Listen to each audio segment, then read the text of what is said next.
You're standing in your kitchen at 9:47 p.m., answering a work message you could have handled tomorrow. Your dinner's cold. Your partner's in the living room.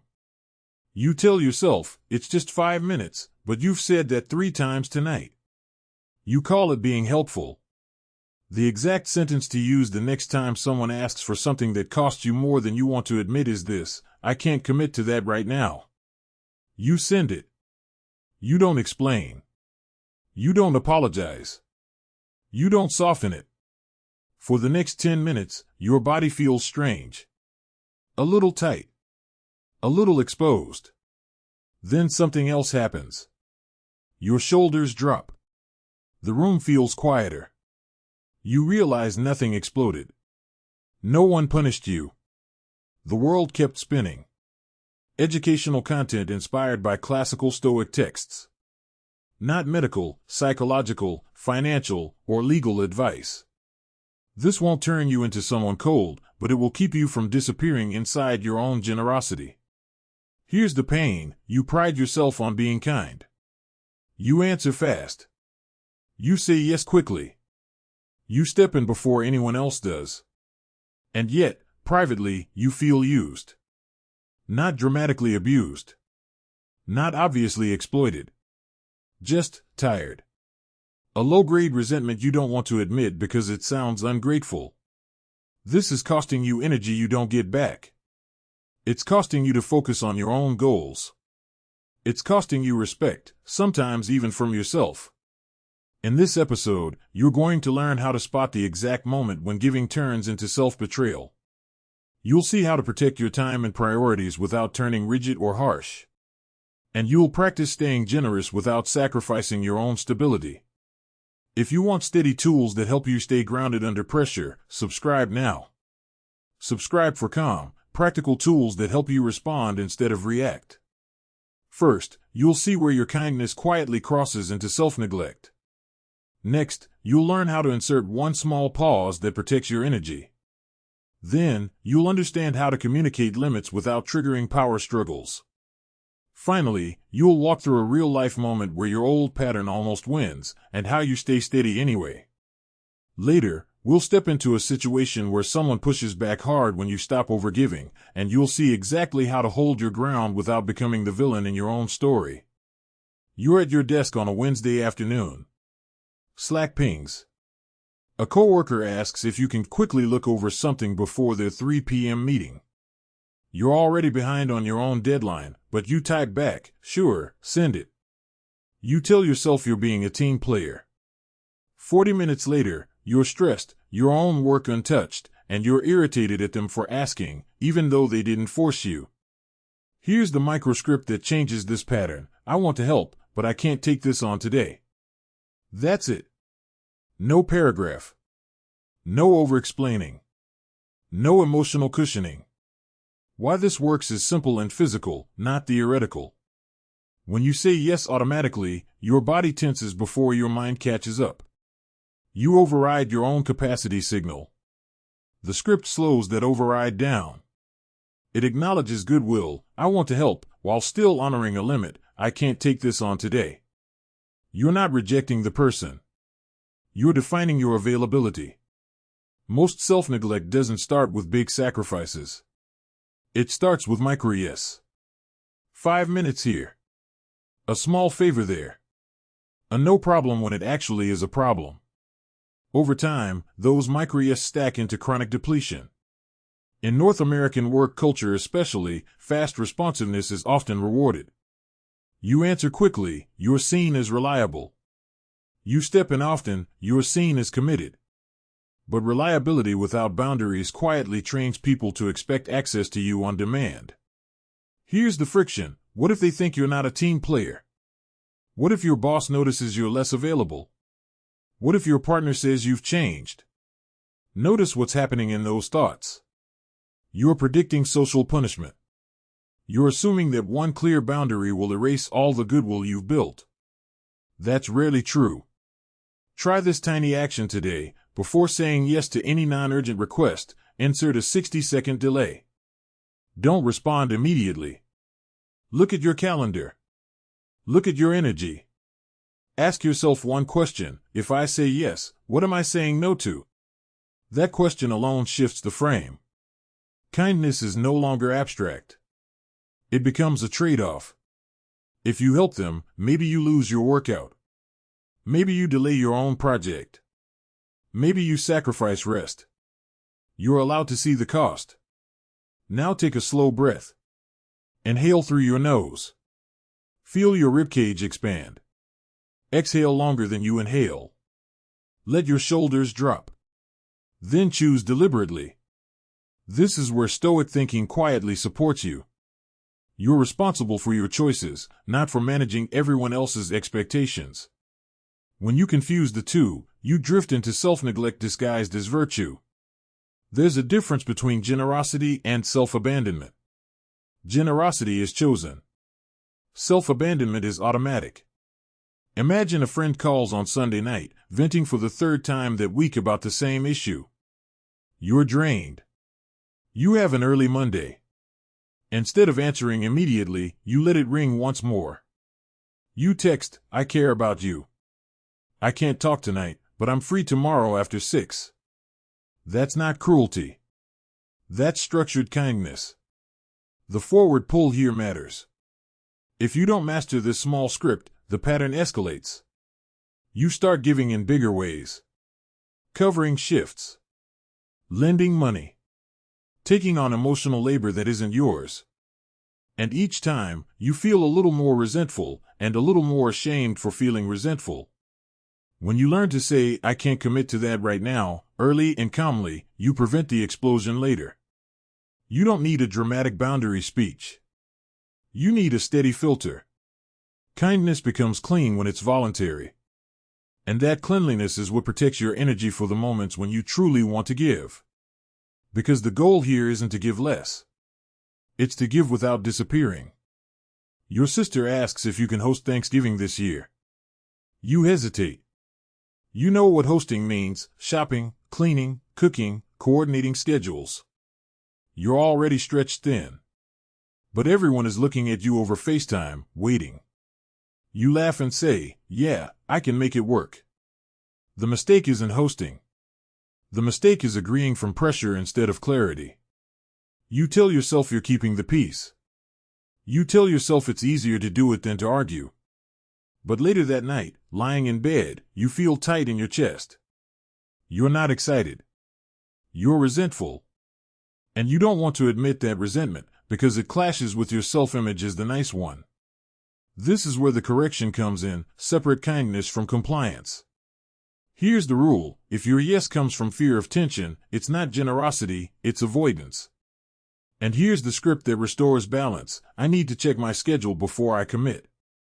That sentence buys you space. Space interrupts autopilot. Space allows choice. Why this works isn't mystical. It works because pressure thrives on immediacy. Social dynamics often rely on speed. The faster you respond, the less likely you are to evaluate. When you pause, you shift the interaction from emotional reflex to conscious decision. In North American family culture especially, roles harden early. The responsible one. The fixer. The peacekeeper. Once you've worn that role for years, people expect it. And when you step outside it, even slightly, it feels like you're breaking a rule.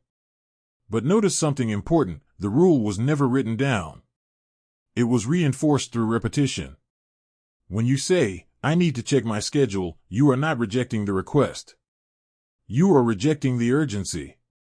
Try this tiny action: the next time someone makes a request in real time, at work, at home, over text, don't answer with yes or no. Answer with a time boundary. "I'll let you know tonight." Or, "I'll get back to you tomorrow morning." Then actually take that time. During that pause, ask 2 questions.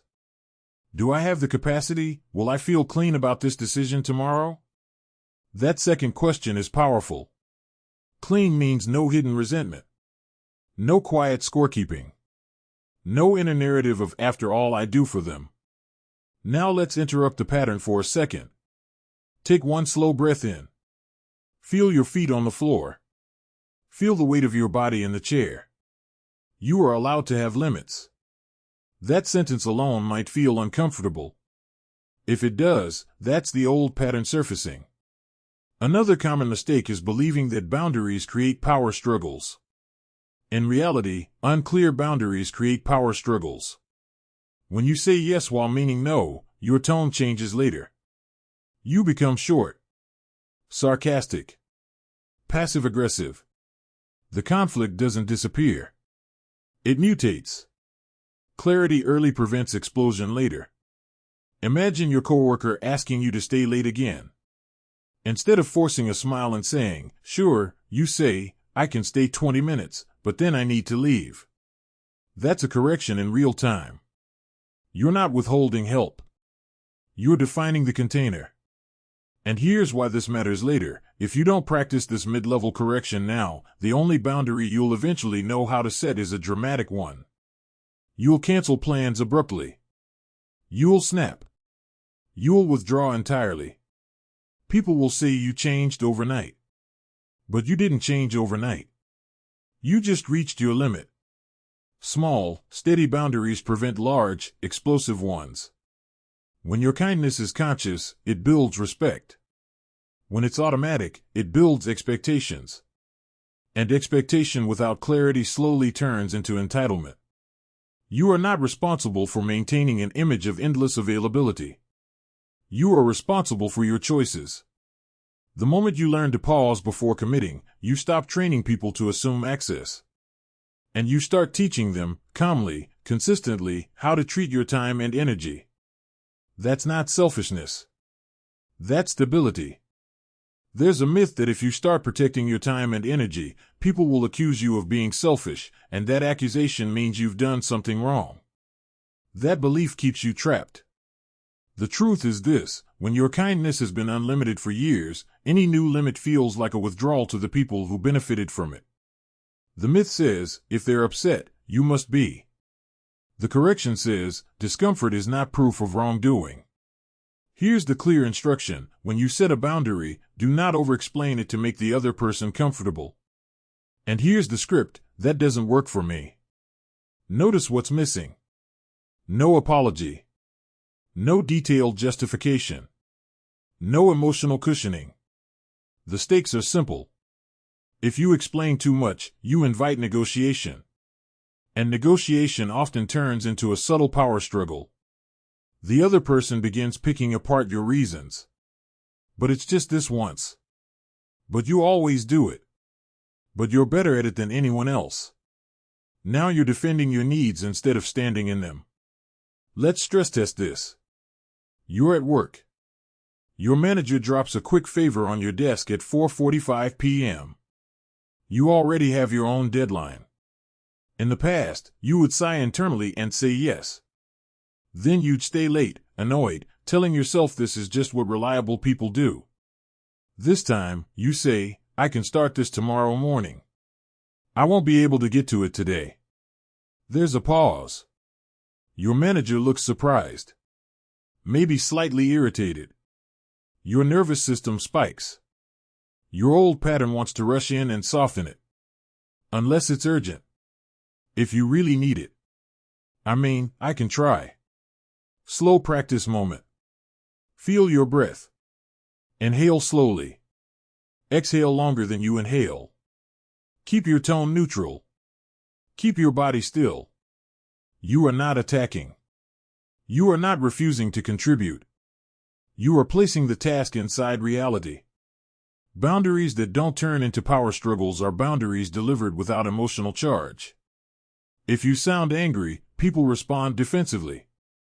If you sound apologetic, people push. But if you sound steady, most reasonable people adjust. Another false belief is that boundaries require confrontation. They don't. They require consistency. Imagine a friend who constantly texts late at night and expects immediate replies. Instead of sending a long message about sleep hygiene and respect, you simply stop responding after 9 p.m. The next morning, you reply calmly. If they question it, you say, "I'm off my phone at night." That's it. No lecture. No accusation. No power game. What escalates relationships is not limits. It's emotional intensity layered on top of limits. When you say, "You never respect my time," you ignite a fight. When you say, "I'm not available after 9, you create a line. There's a difference between controlling someone else's behavior and controlling your access. You cannot control whether they ask again. You cannot control whether they feel annoyed. But you can control what you agree to. And here's the deeper layer. If you secretly want them to change, your boundary will sound like punishment. If you genuinely accept that they may not change, your boundary will sound like clarity. That internal shift matters. For example, in a relationship where someone only calls when it's convenient for them, you might be tempted to say, "Why do you only reach out when you need something?" That question carries an accusation. Instead, you might say, "I'm looking for more consistency. If we're not building that, I'll step back." That's not a threat. It's a description of your standard. Notice how calm consequence clarity works. You define your expectation and the action you'll take if it's not met, without emotional drama. This is what prevents power struggles. Power struggles happen when both people try to control the other. Boundaries work when you only control yourself. The moment you stop trying to win and start trying to align, tension drops. But here's the uncomfortable truth: some relationships were balanced only because you overfunctioned. When you stop overfunctioning, imbalance becomes visible. That visibility can feel like conflict. It's not a conflict. It's exposure. If someone responds to your steady boundary with manipulation, guilt, anger, silent treatment, that tells you something important. It tells you the relationship depended on your compliance. And this is where dignity comes in. You don't argue with manipulation. You don't counterattack. You repeat the boundary. "I understand you're frustrated. This is still what works for me." Short. Calm. Final. Boundaries that don't turn into power struggles require emotional neutrality. You don't escalate. You don't justify. You don't collapse. And here's what we'll explore next: what this actually looks like in a real-life moment when your old pattern almost wins, when your kindness starts sliding back into self-neglect, and how you hold steady without turning the situation into a fight.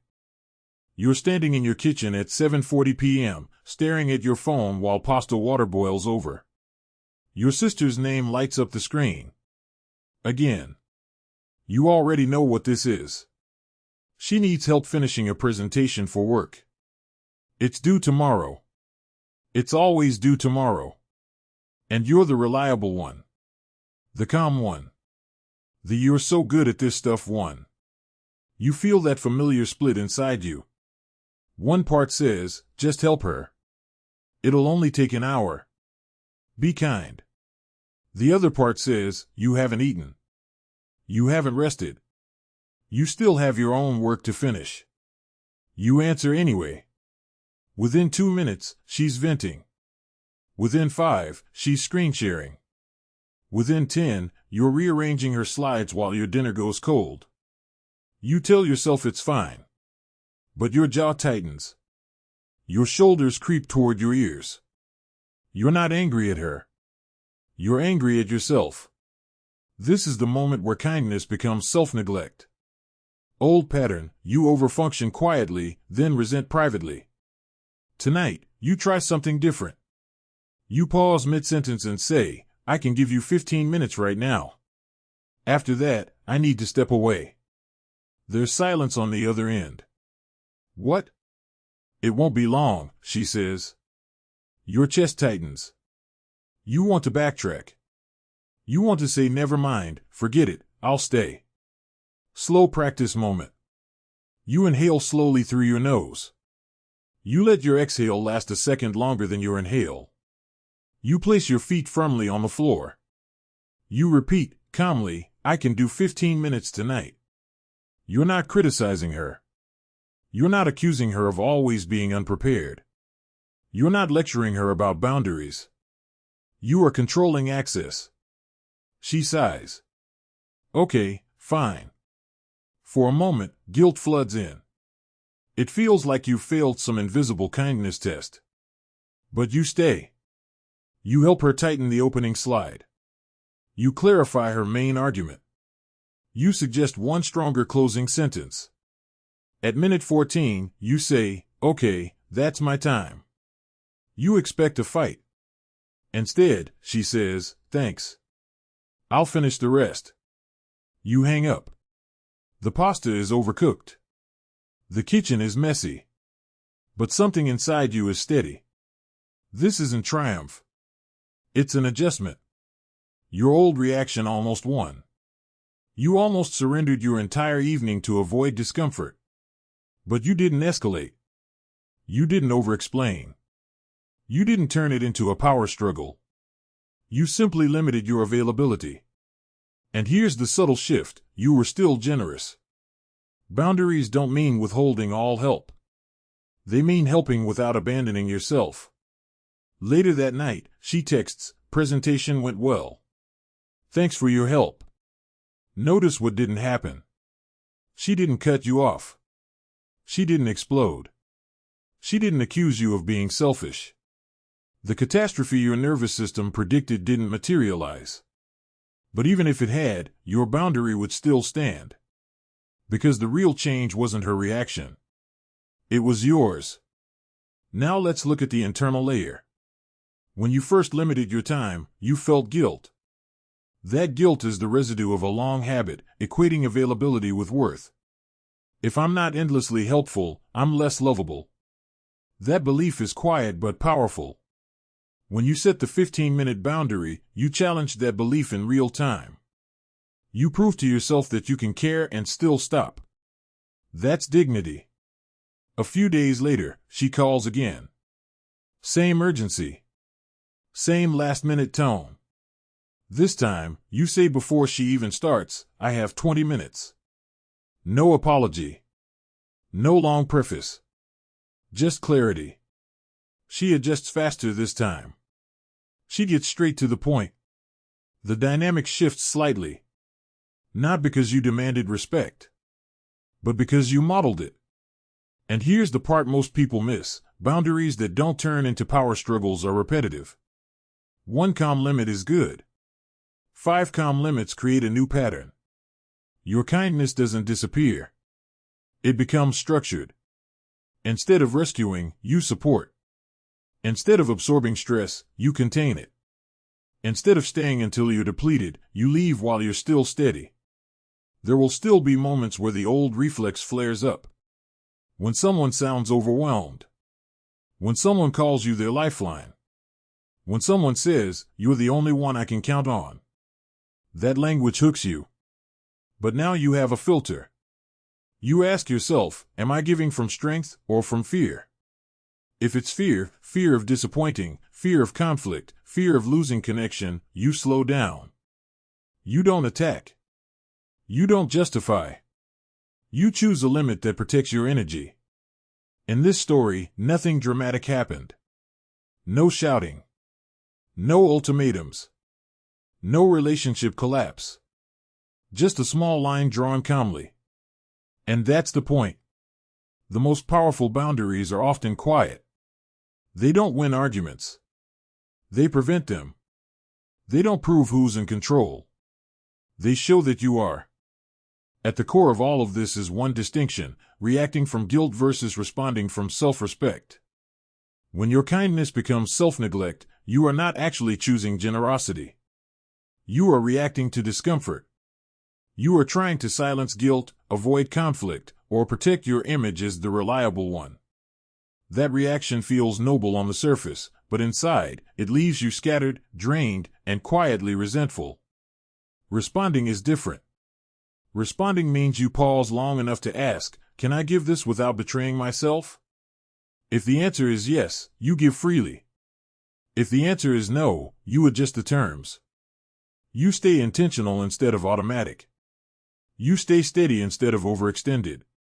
First, you saw the concrete moment where this plays out: the late-night call, the boiling pasta, the internal split between helping and collapsing your own evening.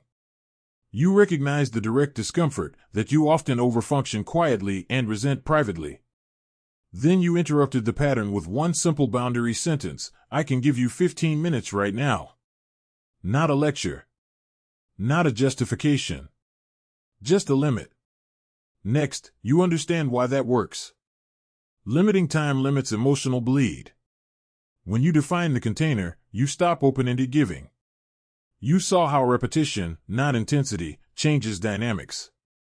One calm boundary doesn't transform everything. 5 consistent ones begin to reset expectations. Then, you confronted the deeper mistake, believing that endless availability equals love. You saw how guilt tries to convince you that boundaries are selfish. You replaced apology language with clarity language. You practiced breathing through the discomfort instead of escaping it by overgiving. After that, you stress-tested the idea under pressure. You imagined pushback. You stayed calm. You learned that boundaries aren't about controlling someone else's behavior, they're about controlling your access. You don't argue about fairness. You state what you will and won't do. That steadiness prevents power struggles before they start. Finally, you saw it integrated into real life. A phone call. A time limit. A wave of guilt. A steady breath. A quiet exit. Not perfection. Not dramatic closure. Just improvement. Something inside you stayed intact. Now let's lock this in with 3 do-today steps. First, identify one recurring request that drains you. Not the biggest one. Just a common one. Write down a single sentence that limits it. For example, I can help for 20 minutes. Or, I'm not available for that this week. Keep it short. No explanations longer than one sentence. Second, practice replacing one apology with clarity today. Instead of sorry, I can't, say, I'm not available. Instead of sorry to bother you, say, I have a question. Notice the physical sensation in your body when you remove sorry. That discomfort is the old habit dissolving. Third, set one predictable generosity boundary. Decide in advance how much time or energy you can give to something specific: family help, work favors, emotional venting, and stick to it once this week. Don't negotiate with yourself mid-action. Honor the limit. If this topic resonates, the next layer to explore is how to handle the backlash that sometimes comes when you change. A natural follow-up would be something like, how to stay calm when people push back on your boundaries. That's where you learn to hold steady even when others test the new version of you. But remember this: boundaries are not walls. They are doors with hinges you control. You are still kind. You are still generous. You are still dependable. The difference now is that your giving has structure. It has edges. It has a stopping point. When kindness has no edges, it turns into quiet resentment. When kindness has boundaries, it turns into dignity. You don't need to become colder. You don't need to become harder. You don't need to become someone who says no to everything. You simply need to stop saying yes in ways that abandon you. Every time you give from fear, you teach yourself that your needs are negotiable. Every time you give from strength, you teach yourself that your needs matter too. This is not about winning control. It's about staying whole. The calm dignity you're looking for doesn't come from giving more. It comes from giving wisely. If you want to keep building emotional control that protects your time, your energy, and your self-respect, subscribe and keep training with me.